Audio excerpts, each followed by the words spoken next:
Hello everyone, అందరికీ happy Vinayaka Chavithi. ఈ గణేష్ చతుర్థి రోజు అందరు ఎలా సెలబ్రేట్ చేసుకున్నారు? మేమైతే మా ఇంట్లో గణపయ్యకు పూజ చేస్తున్నాము. ఈవినింగ్ అయితే పూజ చేస్తున్నాం. మార్నింగ్ అస్సలు టైం కుదరలేదు ఆఫీస్ ఉండడం వల్ల. సో ఇంకా ఆఫీస్ నుంచి ఈవినింగ్ రాగానే ఇంకా ఫ్రెష్ అప్ అయ్యి అయితే మేము పూజ స్టార్ట్ చేసాము. అండ్ ఇక్కడ బొట్లు పెడుతుంటే నాకు నా చైల్డ్హుడ్ డేస్ గుర్తొచ్చినాయి. చిన్నప్పుడు అలా స్కూల్ బ్యాగ్ నుంచి బుక్స్ తీసి ఇలానే బొట్లు పెడుతుండే మమ్మీ.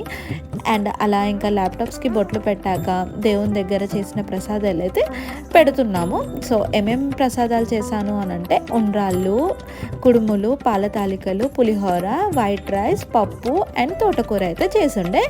నేను ఇలా ఇవన్నీ ప్రసాదాలు చేస్తుంటే సాయి అయితే దేవుని దగ్గర పూజ కోసం కావాల్సినవి అన్నీ రెడీ చేసి పెడుతున్నాడు అన్నమాట. ఇలా దేవునికి పూలు, బొట్లు అండ్ గౌరమ్మని చేయడము అవన్నీ అలా సాయి అయితే చేసుకున్నాడు.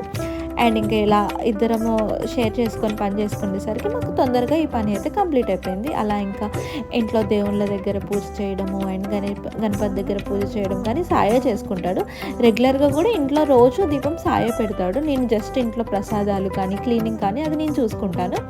అండ్ ఇంట్లో బాయ్స్ చేస్తేనే మంచిదంట కదా, సో మాకు అలా అలవాటు అయిపోయింది. అండ్ ఇంకా అలా మా పూజ అయితే కంప్లీట్ అయిపోయింది. ఇంకా కొబ్బరికాయ అయితే కొడుతుండు. అండ్ ఆ తర్వాత గణపయ్యకు ఎంతో ఇష్టమైన గుంజిళ్ళు అయితే తీసాము. నేనైతే ఇంకా 11 తీసా, అంతకంటే నా వల్ల కాదు.